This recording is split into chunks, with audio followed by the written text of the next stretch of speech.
exams such as Certified Quality Auditor, Certified in Governance of Enterprise IT, Certified Fraud Examiner, Certified Internal Auditor, etc. Okay, the list still goes on.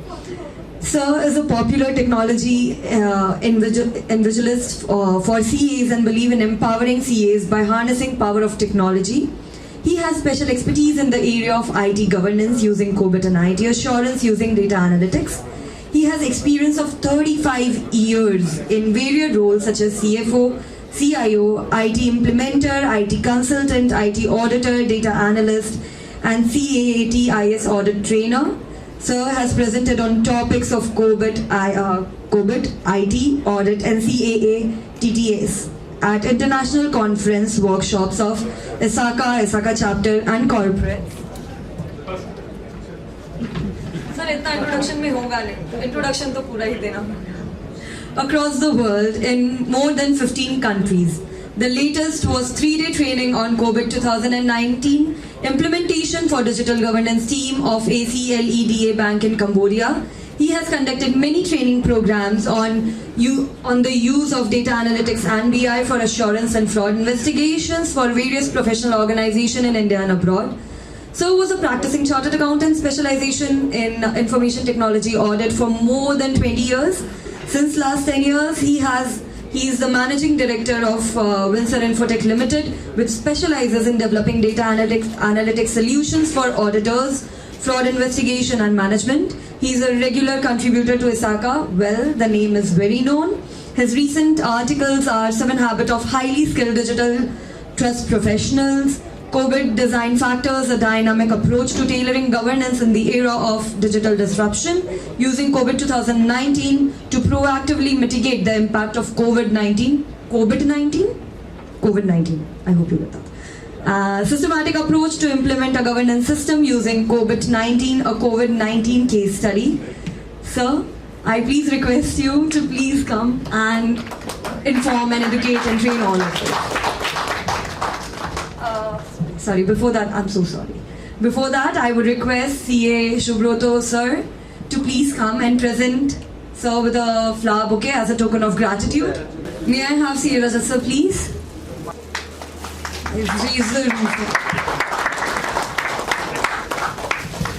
And now let the learning begin. When I passed my CISA, we formed the Bangalore chapter. ISACA Kolkata chapter was also formed at that time, and we used to conduct a lot of seminars, conferences. I used to be a regular attendee in the conferences. I had given up traveling since the last 5 to 8 years, and I think Subroto ji has been calling me since many times, but this time I decided I'll go ahead. So thank you very much for this invitation. I'm delighted to be here once again. And compared to Deepak's presentation, Deepak, if you say it's like a one day, mine would be like a T20 match. I'll not have too much of interaction, but I'll have interaction. But I have a lot of content which I want to present to you. Recently, I wrote an article, the latest article which I wrote is available on ISACA's website. If you search with my name, you'll get. I think it was titled Experience of 27 Years, 7 Tips and Insights from COBIT Journey of 27 Years. I've been using COBIT since the first edition. So that experience of 27 years, I try to put it in 7 tips and 7 insights or key lessons. I think if you have time, you can go through that. Today morning, when I woke up, the first idea which I had was, based on my experience of being more than 37 years as a professional and being on this planet for more than 60 years, I was thinking, what are the 7 tips I can share with you based on my life experience? So I just got some ideas, and the 7 tips for life and profession, maybe I'll share it with you at the end of the day. Now, this is the reward which I get for presentation. Now, although I have been doing this type of audit since many years, and I've also given up since last 10 years, still when I have to prepare, I prepare, probably you will say I over-prepare. Now I'm so much prepared that if you take this one topic, I can do a 1-day seminar, and on cloud computing, probably I can do a 2-day seminar. But what I'd like to do is, all this hard work which I've done, I'd like to see that you're able to carry this as a capsule. Now for this presentation, the big learning for me was, probably I spent about 20 hours going through about 20 publications and about 50 articles pertaining to various things before I came to this core idea which I wanted to present to you. Before I get started, I'd like to start with a story. Most of you are aware of Mahabharata. I used to be fascinated during my primary school when my teacher used to narrate the story of Mahabharata. You know, in Mahabharata, there is a common Acharya, Dronacharya. He was the one who taught Pandavas and Kauravas. But now if you bring in the concept of ethics, they are taught by the same teacher, but Pandavas had their own principles, Kauravas had their own principles, and regardless of the teaching, regardless of the data which was fed, there is something which is ingrained inside that we made them use the data, infer and use the data in their own way. So if you look at AI also, quite often they say AI, if you look at currently my understanding is, there's a lot of hype about AI. Everything, for example, tomorrow I think you won't be surprised, AI Masala Dosa, AI Chana Bhatura, designed by. Now what is important I have learned, especially in technology, I was in Tally from 95 to 96, for about 2 years I was in Tally, and I used to head one division called as the Strategy Technology Department. And our primary focus, one of the responsibility was to take a peep into the future, into emerging technologies, and see what is the technology which is coming in the future, which we can build inside Tally, and to be competitive. And we used to do a lot of research, and at that time I think IoT was a big craze. They say IoT is going to change the world like that. Now if you just look back 5 years back, now there used to be hype about 3D imaging. 3D imaging, say people were saying, you look at the AI experts, we will live for as long as you want. You can have a AI, the 3D image heart, you can have 3D liver, all those things. But what happened? You see that not much progress there. Okay, I also remember there is a few more technologies like that, which are supposed to change the landscape of the world. I have been seeing a lot of Gartner seminars, and I found most of the cases in Gartner, there is also called as technology hype, there is a reality, and there is a drop. So in any new technology, now AI is the craze. So you should know, whatever is there will be AI which will be added. Somebody is doing coding, you'll also have AI. So you have a car, AI driven car. So everything will be AI. So it's important as far as you're concerned, you need to distinguish what technology can do, what technology cannot do. So there are basic questions I always ask. One question which I've asked from the technology guys from whom I've learned. I'm also a chartered accountant. I just passed a general thing. I didn't do any technology courses. Whenever I used to be consulted to a bank and the technology guys used to come and give the presentation, and one question I used to ask, when they give a lot of talk about what the technology can do, the only question I used to ask is, so what?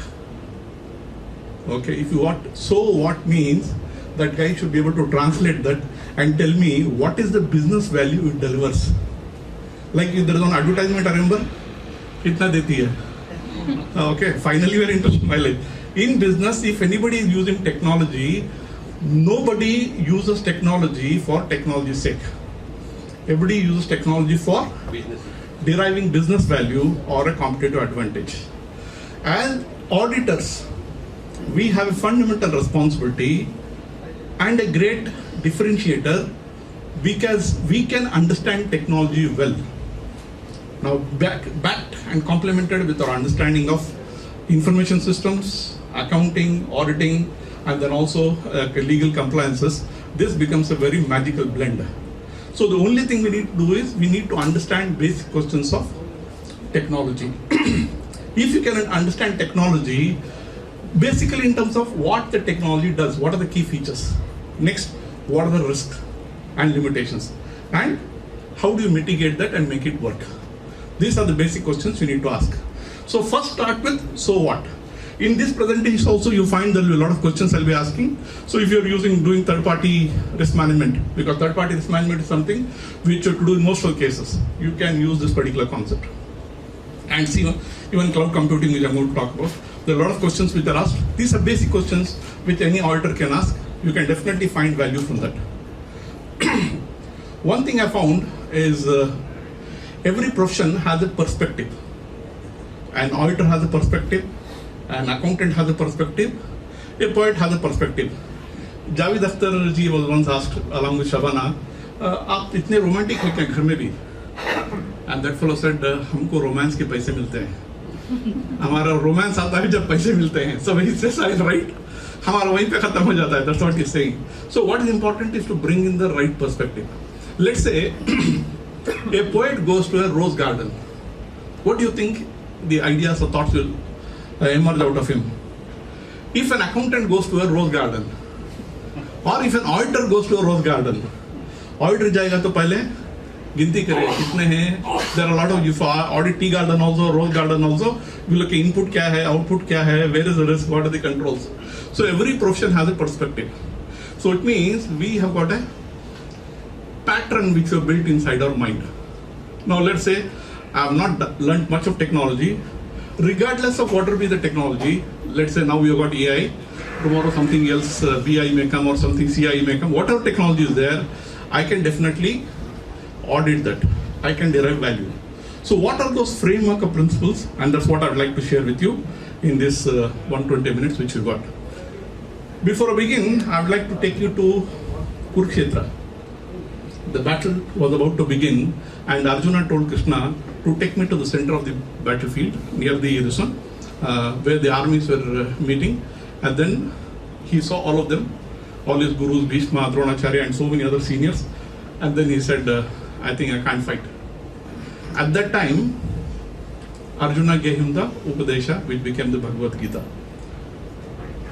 In the palace of Kurukshetra, the king, Dhritarashtra is sitting with Sanjaya.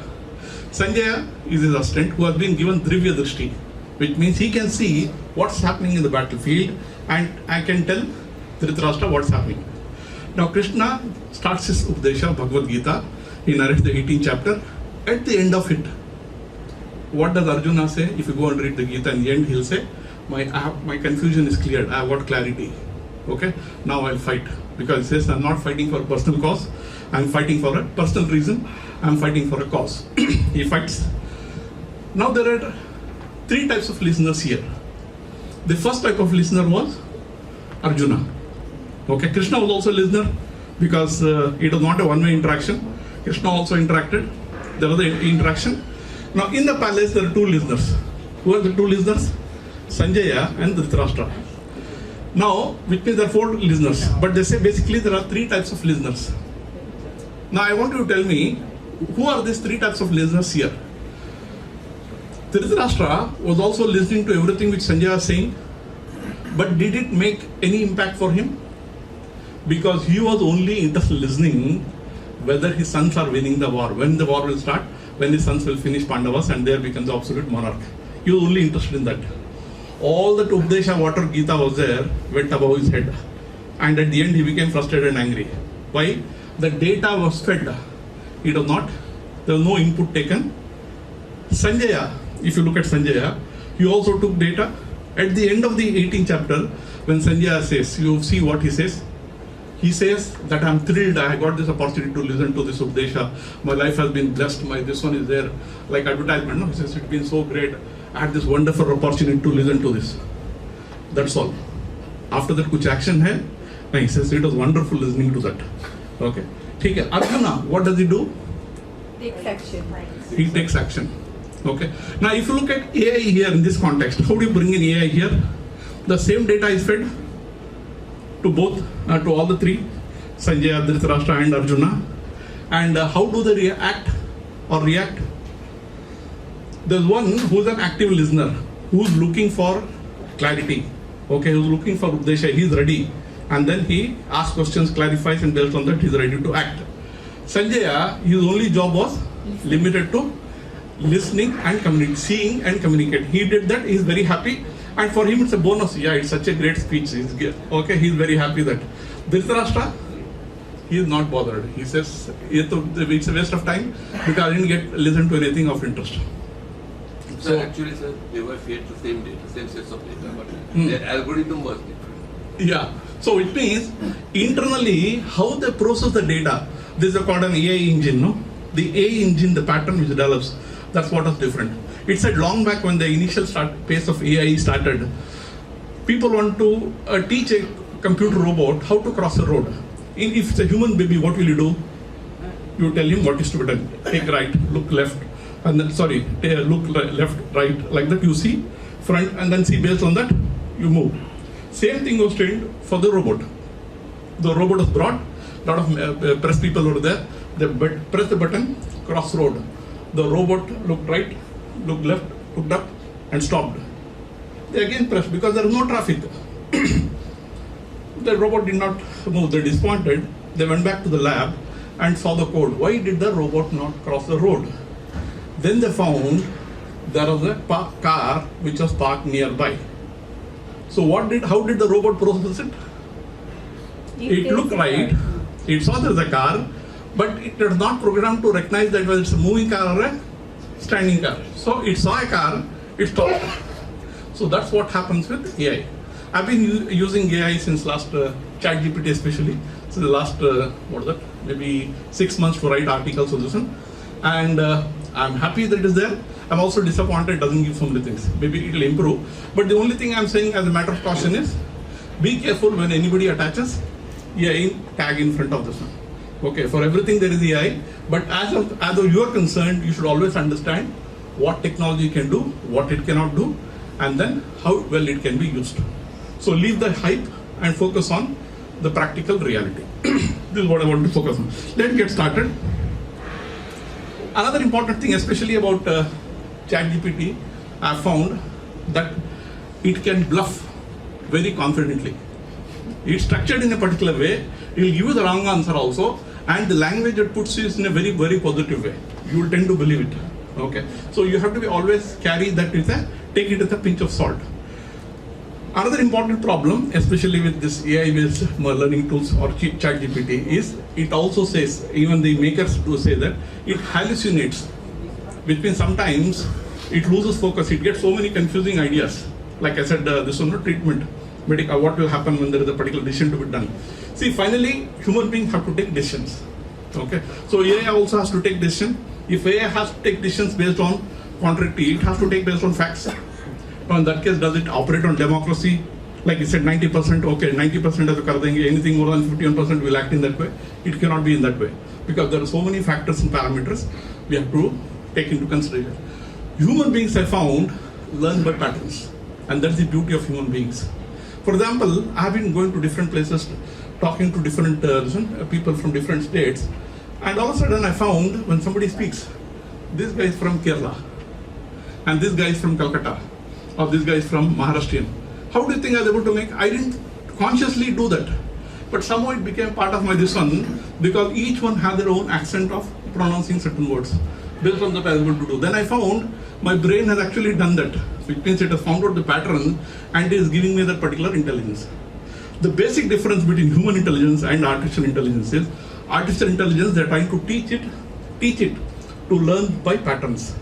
In the case of coding, we have to give instructions and act exactly as per instructions. Whereas in the case of machine learning or artificial intelligence, what happens is the machine learns on its own. Okay, so if you teach about cat and dogs after some period of time, then you bring in certain things, it will also be able to learn further and go further. That's what happens. And this where I said there's a lot of hype that it can do so many things, it becomes, it can take over human beings, all those things. But one irony is, they said God blessed us as human beings with a brain. And to look at most of the scientific research, they say we don't even use 5 to 10% of our capacity. And most of our capacity, most of our brain potential, now you find the technology is coming in, the focus is on dulling your brain. You look at social media, you keep on clicking YouTube, you keep on taking input. You're not processing anything in your brain. Nobody is asking you what is the result of this 2 hours spent on YouTube or video or social media. But what happens? You're only given input.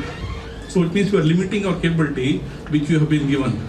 And you want to run behind more and more technology which can enhance our capabilities. So what is the fundamental message which I want to convey?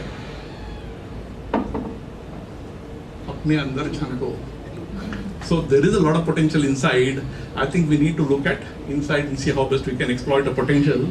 And there's always this, what is that? When machines learn how to run men, what do you think men have to do? Men have to learn how to control the machines. Because if you don't know how to control the machine, then there will be big issues.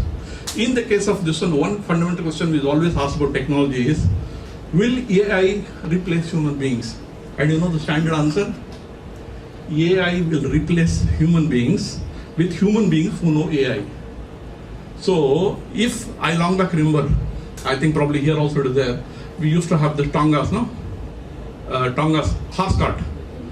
घोड़े के पीछे लगाते ना. So there used to a lot of things at that time, no, instead of auto rickshaws. Now after some period of time, the horse cart is gone. You find a few of them scattered, but now most of them are driving auto rickshaws or cabs. What happened to those fellows who were there, who were riding this Tongas?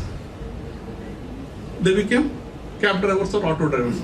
So in technology, that's what is important. They say technology is a road roller. You should be on top of it or you will be under it. So we should learn technology, and that's what is very, very important. We should learn how to keep on learning technology.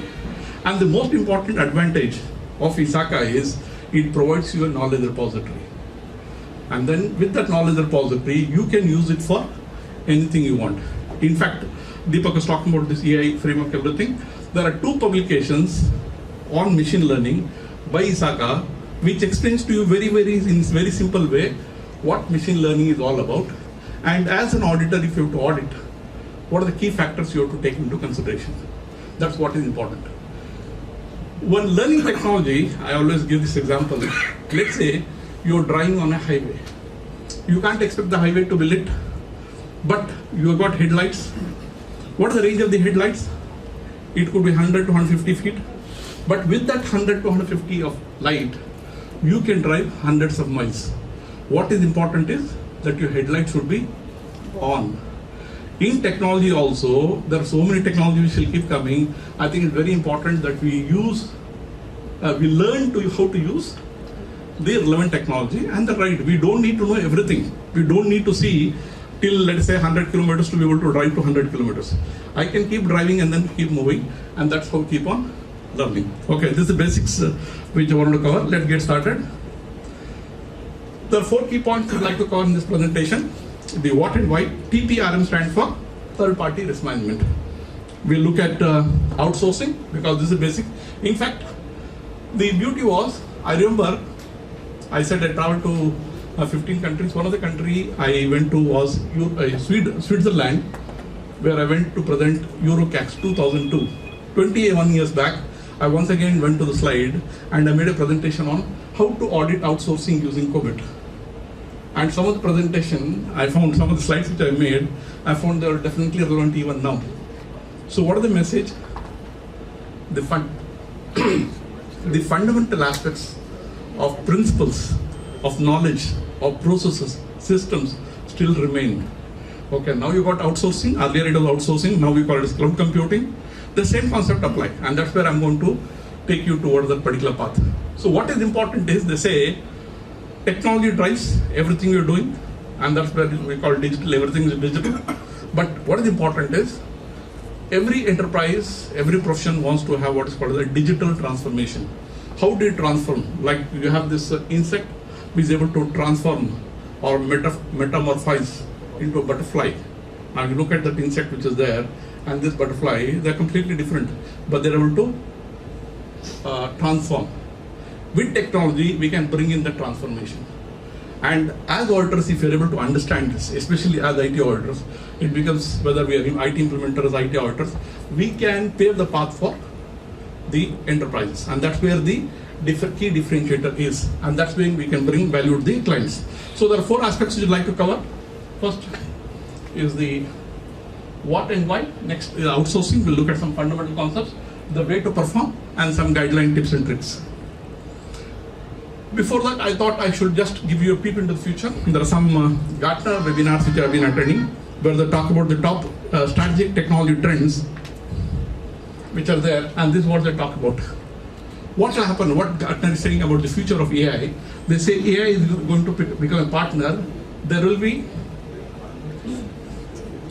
AI trust, risk and security management becomes critical. Now we called about TPRM, now they have got a term called TRISM. Okay, which means in the case of AI also, there's going to be trust which is going to be fundamentally important.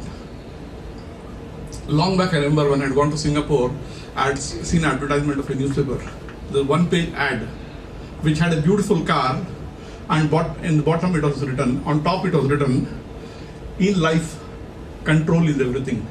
Lose it, your history. What is the message he was talking about? There are so many cars which are advertised. Some talk about mileage, some talk about so many other features, space, all those things. What is this car manufacturer communicating? In life, control is everything. Lose it, your history. What happened to Super Princess Diana? She was riding the most sophisticated car. Okay, it's supposed to self-brake and all those things, but still she lost life. So what is most important in the car, whatever be the sophistication, is whether you can control it. In technology, that's why they say, in God we trust, rest we audit. And that's where audit will always remain relevant in the future. Not only now, but also in the future.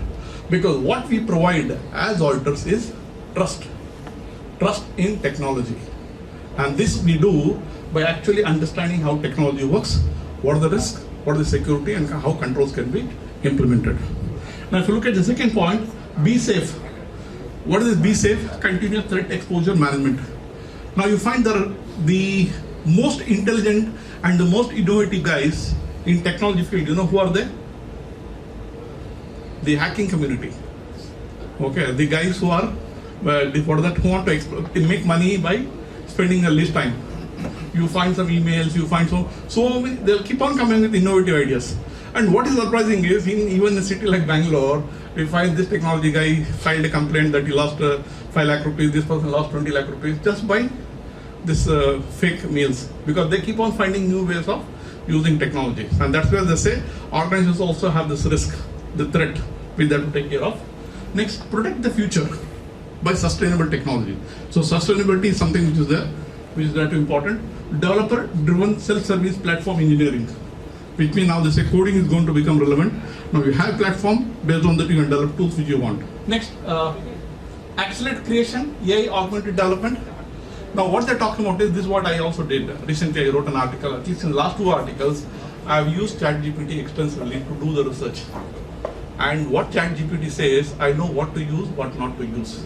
And I don't take everything which is given by ChatGPT, but I modify it, adopt it in my way of thinking, because I'm clear on the theme or the idea which I have. Based on that, I'm able to do it. So it says you can use ChatGPT. Now there have been a lot of talks. Every other place you see Institute ISACA, you find there's a talk on how you to use ChatGPT. But the fundamental thing you need to ask is, in the case of you have something called a prompt, you should ask the right questions. And then you should be able to, like they say, if you ask the question why, okay, why are you here? If I ask you, what do you say? To gain knowledge, to update my skills. Why do you want to update your knowledge? Like that they say, if you go to 6th layer, if you are able to find the answer, you will become enlightened. Okay, so what is important in ChatGPT also is to be able to ask the right questions. And then based on the fine-tune the questions, it will keep on giving the answers. And don't take 100% of what it says correct. Pick up what you want to use. That's the question? Yeah. Okay, next. So it means you can create, for example, let's say I'm planning to write a few books. I'm planning to use ChatGPT extensively, but I know what it can do, what it cannot do. So it means first I should be ready with the framework, I should be ready with the ideas, I should have done all the research. Based on that, I ask the questions. Some of the cases it can supplement, some of the cases it can clarify. So everyone can use ChatGPT, there is no problem about that. And even the free edition itself is more than enough. Now Google also has come with equivalent, which is called as BARD, B-A-R-D. And that also is very good. Now compared to ChatGPT, BARD is much more useful and powerful. Why? Because BARD is trained up to date. And it keeps on continuously getting trained based on what questions people have asked. But the most important thing is, whatever response is given, take it with a pinch of salt. Okay. Not only that, in the case of BARD and even ChatGPT also, you find whenever it is giving the answer, Deepak was saying, it also gives you the reason, it also gives the reference of the links why it came to that particular answer. Explore that and based on that come to a conclusion. Okay, tailor's work, this is also another thing which we talked about. You got cloud, vendor is offering something, now you can further tailor it based on what you want. Next, optimize decision making, intelligent applications. Applications which can take intelligent decisions. For example, let's say there used to be a story where a person is going on a family trip with his wife and a child of 4 years. He goes to an ATM, buys a ticket, and he gives the date, everything. After giving the ticket, after the money, the application also tells you at this time of the weather when you're going, it will be very cold, take warm clothes. Okay. In your case, you find that you also carrying a child. For the child, it's better that you carry this type of a medicine. Okay, that's what is it. It is not asked, but based on the past data, it is able to give its own decisions, which is relevant. That's what is most important, and that's where the future is going to come in.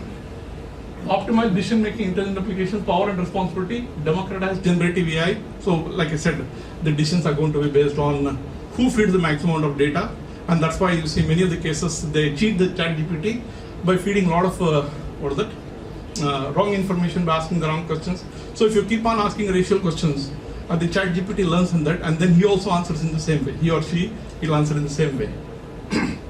Then push the pioneers, augmented connected workforce, which means what? Now you look at a person who's sitting here, he can connect to somebody who's sitting in Switzerland, and you could be somebody sitting in US, everywhere. Wherever they are, they can collaborate and work together on different projects. And then buyers with bytes, there will be machine customers. What are the machine customers? This is interesting thing. What are the machine customers? Now, for example, let's say the government has put auction. They say, okay, we have got this, or even a company has put this one, develop an application. Okay, so many units which you have to buy from different units. You give your a requirement. Okay, they give the requirement based on the rules we have given. It automatically places the order. So now you have the machine which is taking the order based on certain rules and principles which have been defined. And this is what is going to happen more and more. Top strategy, protect the investment. This is going to be fundamentally important. What are you doing? Everything in technology comes with a cost. So you should know how to protect your investment. There is a continuous threat exposure management which you have to manage. Especially you would have come across some cases where the whole the IT infrastructure collapsed and they're not able to do the operations for 20 days or 30 days like that. So there are type of huge threats which are there. And this can be taken care of by basic simple things. For example, let's say there is a malware which is there, which corrupted the data. Now the basic question is, do you have business continuity policy? Have you taken a backup? Do you have a backup policy? Where is the backup? Okay, where is the, how many copies of backup are there? Where is it being kept? If they have taken a backup as per a backup policy which is well thought of and designed, then they'll not have a worry about malware. First, they have to educate the people about malware. Don't click on these links. Second thing is, even it happens, they know they can restore, and the disruption would be limited. Next, we have industry cloud platforms. So you'll have cloud, which is for a particular industry. Then rise of the builders, which means the people who are going to develop these solutions. Then you have deliver value, where we are going to look at machine customers, augmented connected force, like that. So these are the broad ideas which they say technology is going to evolve in the near future. So primarily, if you look at any technology, what we look at is whether I can trust the technology. What is the risk? What is security management? And how do I do that? And whether it's AI, or you go back to the long back, I started this one, got passionate with technology. Basically, by the part of my CA inter course, I had to learn what is called as SADP, systems and data, and some of you might be there. And I found it didn't go to my head. So I joined a basic computer course, and that's where they're also teaching basic and COBOL. And I found just by this one, you can make machines work. Now it's like human beings have tamed animals, which means horse or any other animal can do what you want to do. Here you find an inanimate object, and you can make it do what you want. And that is the wonder of technology. And for me, that is the fascination, that you can make technology work. If you're building any solution, you can make technology work. You can augment your skills. That's what is most important and fascinating. So in most of the cases, you will have this things which you have to take care of. Democratize generative AI. The more and more people feed in the data, it operates on that particular thing. Now if you see social media, for example, let's say you visit YouTube, you saw various types of videos.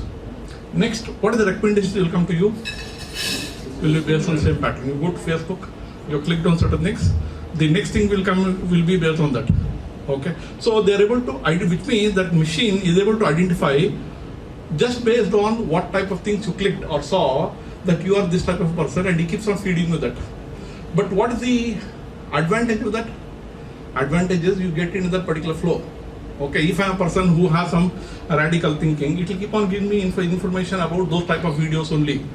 If I am a person who is of a philosophical bent of mind, it will keep on giving me videos of that particular thing only. But as a human being, I'm not radical or philosophical, I'm a combination of so many things. But what happens in most of the cases in social media, you look at one particular pattern and they keep on feeding you on that particular thing. That's the bias you should be aware of. And you don't know that you have been, once you build with a particular thing, you keep on building, the social media keeps on feeding you and makes you like a robot, okay, in that particular way of stream of thinking only. That's where I think you have to be very, very careful that you don't get stuck in one way of thinking.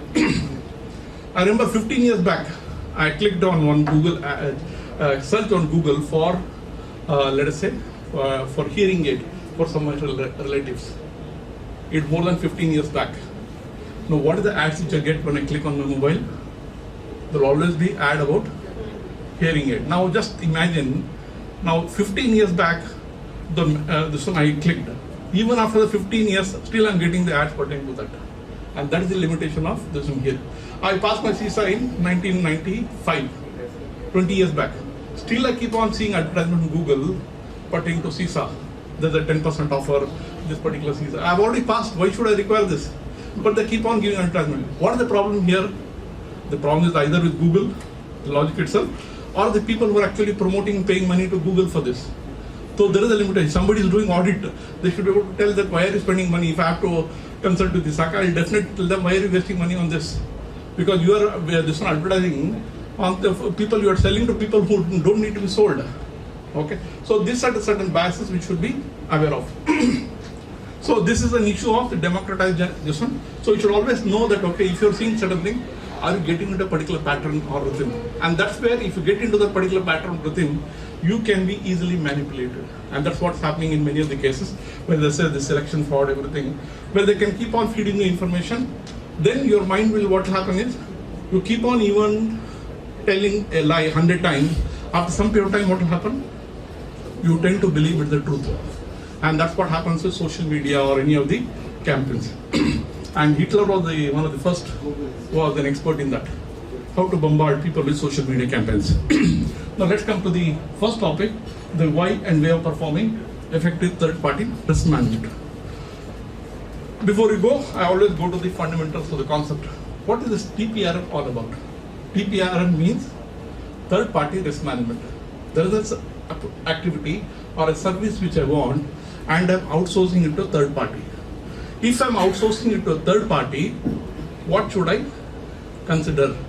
What are the factors I take into consideration? So it means fundamentally it's all about, whenever you have TPRM, it's fundamentally about outsourcing some of the services. One basic principle you should know, when you're outsourcing, what is that you outsourced? You outsource the service, not the responsibility. If you have outsourced payroll processing to a company and they have failed to file and pay the TDS, who is responsible? As income tax department, who does it consider liable? The company, not the service provider. But you should have a clause in the service agreement that in case they don't file, if there is a penalty or this one, then they will be held responsible and they'll have to compensate the company for that. Now, if you tell the income tax department that actually have an agreement and this fellow is supposed to do, what do you think the income tax department will do? He'll not send a notice to the service provider. He say, as far as we are concerned, you are legally responsible. So this is what you should know, that you are legally responsible. So you should have now the process and controls which are there earlier. Your process and control shifts from managing the control environment inside and looking at access controls for the people who are processing the payroll data to how the data is actually fed to the service provider, what controls we have to ensure that all the controls are met and the compliance are taken care of. And for that there is a service level agreement and you should ensure that those are taken care of. So if you look at some of the fundamental factors, in the case of outsourcing, you know there will be formal agreement. Now the important thing is, what should the formal agreement contain? Next, service level agreement, which tells you these are the minimum terms guaranteed terms, delivery terms, and this is what you're going to pay them. There is a service provider, which means the third party who has been outsourced, and then you also have service user, which means within the company who is responsible, and then you also have organization using the, these are the key parties in any outsourcing agreement. Now, if I was telling you about this framework, I also written an article on framework modeling. There's a brief article about 1,500 words. ISACA said 1,000 words only, but I could not restrict it. It came to 1,500 words. If you search, you will get this particular article.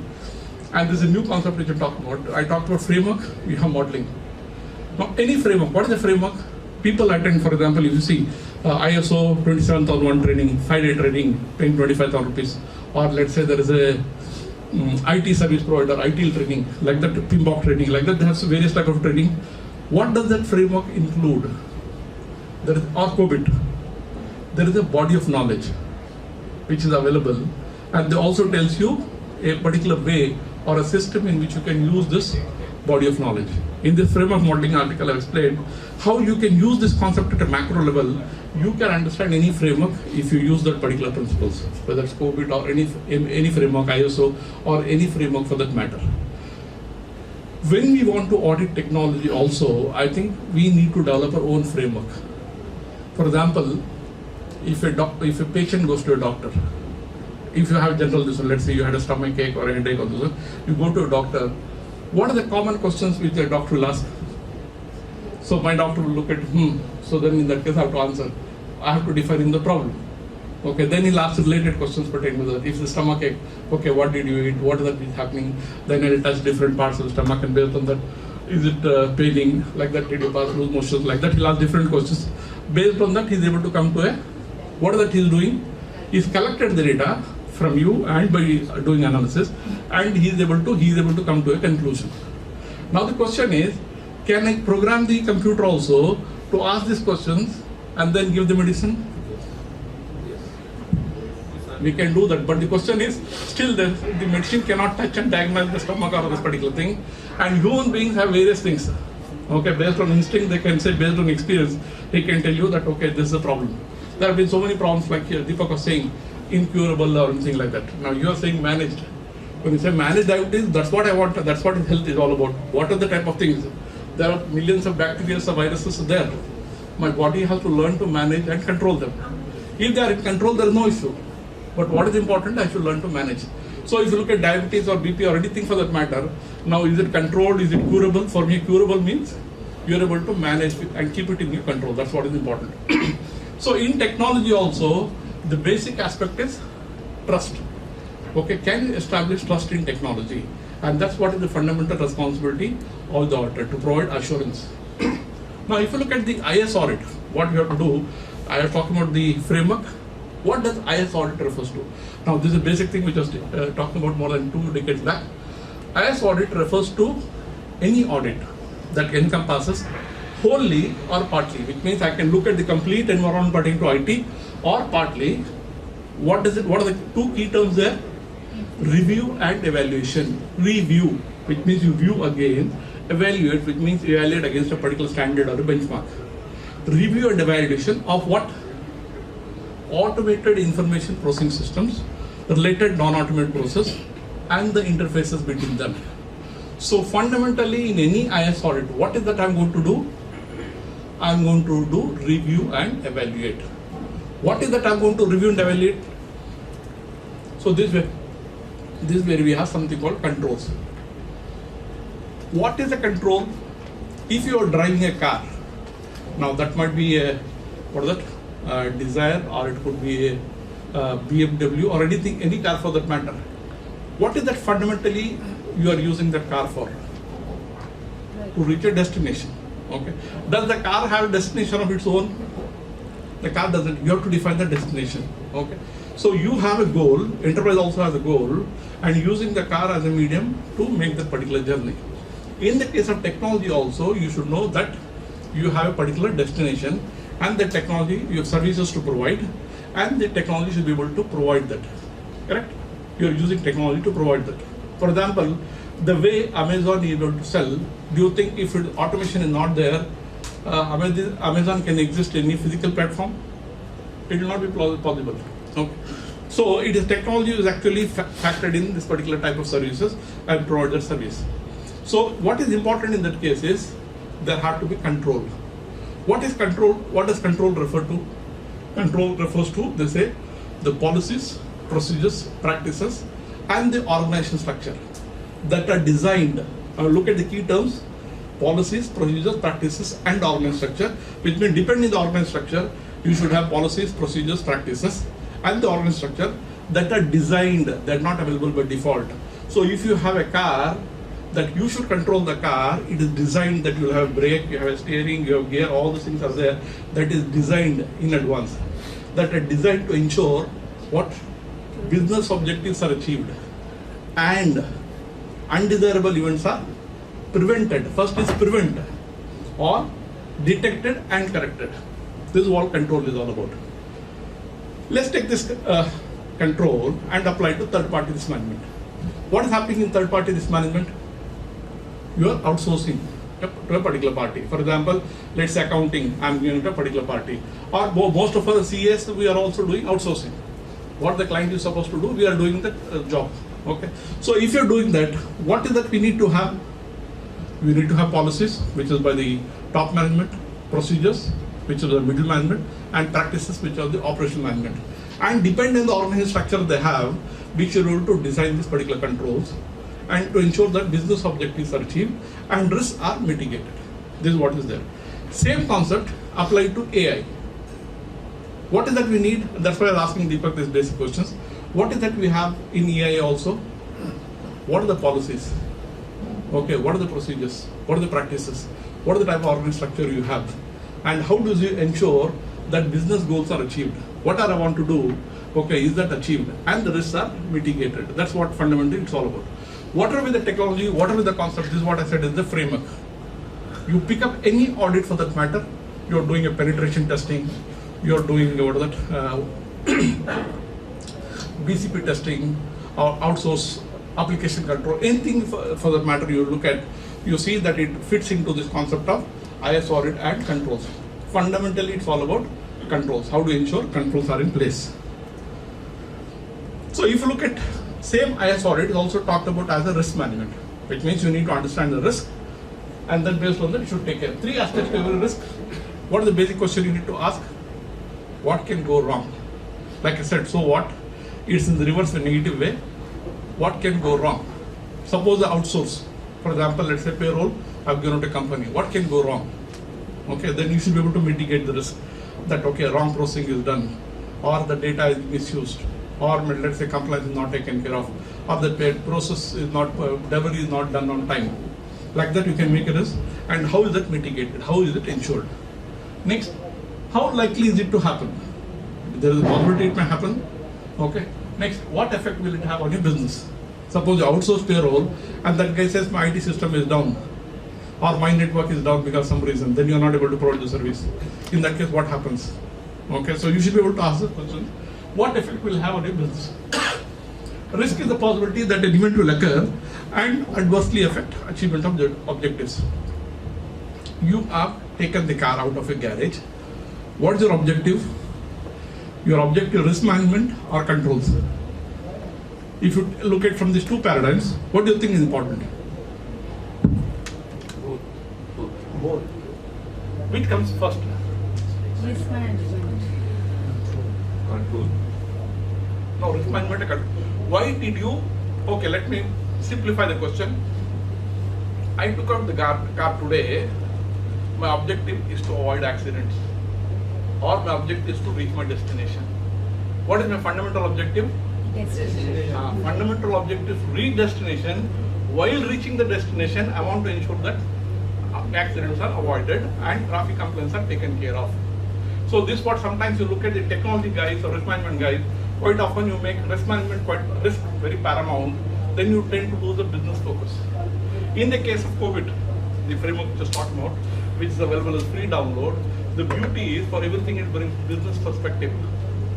So if you're asking IS audit, for example, somebody approaches me for doing an IS audit, you know what is the first question asked? Why do you want IS audit? What is the purpose? What is the benefit? Now there are some people who say, no, I've got a report from RBI, The RBI says we need to have IS audit done. They ask them, are you doing this IS audit just to meet the RBI requirements? Okay, or you want to actually identify what are the risks and threats and based on that improve that. If he says no, I just want to take care of this RBI this one, then I say probably I cannot be the right person to do this, because then they are prepared to pay a minimal amount of money only, and then you are taking a big risk. Okay, so it's important that you are very clear about, does the business know why they are using technology, what are the type of risks which are there in the technology. Okay, let's go to the fundamentals. What is risk? So what is the risk all about? So if you look at risk, they say there are three factors: threat, vulnerability, there is an asset, and risk. This is the triangles which they said. So the intersection of this. What is threat all about? What is the threat? There could be an earthquake, there is a threat. There could be a hacker, okay, who could be against this one. All these are threats. What is the vulnerability? Vulnerability is inherent weakness in the information system. Okay. And then you have asset. What is the asset? The data itself becomes an asset. And that's where you need to manage the risk. For example, a bank which was hanging the data internally, it has now migrated to internet banking. Why did it migrate to internet banking? Because they say the risk if you migrate to internet banking, because anybody can hack the data, but there is a disadvantage. So you have risk versus value. Okay, risk versus reward. You have to always balance. So what are the control we bring in there? In the case of internet banking, I have to go to a particular operator and ask him what's my balance, this check is cleared, or what is that particular thing. Same thing information I can get on the internet. What are the control I need to have? One control is I ensure that it's actually it is secure site. Okay, so I have user ID and password. If I have user ID and password, now somebody can also steal your user ID and password. He can do. Now they also brought in a OTP based on that system. So you try to bring in control in the information system. What is the control I need to have? I need to ensure that if a person, now like this is security, the basic question is the user asks, can I come in? Next question is, where can I go? Third question is, what can I do? You look at any access or security management, these are the fundamental three questions we need to ask. What is that first question? Can I come in? Now if you look at internet banking, you have bank account, you first enter your this one, can I come in? So based on that you'll be able to know whether you can come in. Where can I go? Based on your account number, it knows that you are operating a savings account. So it will take you to the savings account section. In the savings account section also, you have authorized the bank that you will not do any transaction. You will only seek information, what is my balance like that, which means I cannot do transactions, I can only see. Okay, these are three this is perspective which has been brought in, which is controls which has been built in for each of the customers. That's what we need to check. So the bank has set up policies which they say this is what we do. As an auditor, we go and check, have you done those, ask questions and say, have you done this? This is what we need to ask. So what is the advantage of internet banking? That I can provide the facility to the customer that he can do transactions from anytime, anywhere. What is the risk? The risk is an hacker can also do that. And that's where you have to bring in the right level of controls, right type of controls is there. This is the foundation 4 steps to manage risk. So we need to identify what can go wrong, and next we need to assess. Okay, if there is a risk, what I'm going to do? Then we need to have a response and mitigation. Okay, for example, there is a threat of a fire, or there is a threat of a flood, okay, or there is a threat of hacking. What is the response? How will I mitigate that particular risk? And based on that, I need to ensure that it's not a one-time effort. I monitor this on a regular basis. And these are the 4 basic concepts of any type of risk management. Whatever be the type of assignment you do, these are the 4 steps which are followed. Now, recently I attended a webinar of ISACA, and this is what they talked about. So what is the type of risk? If you look at this, increased cyber crime, emerging threats, global spending on cyber security is increasing. Okay, what is the IT risk management old way, and what are the new ways, forward thinking practices we have to bring in? So what are they talking about? Align cyber security with the business goals. This is what this guy is, this is from a company, he was making presentation. Now this COVID talked about 20 years back. Business orientation should be what should be there in your controls. Okay, working faster, smarter, and win together. That's what we have to collaborate, look at how we can do this together. Provide actionable insights to board and executives. We have, in this digital world now, we are flooded with data, but starving for information. So what is important is, how can we ensure that we are able to provide the right insights to the management? That's what is important.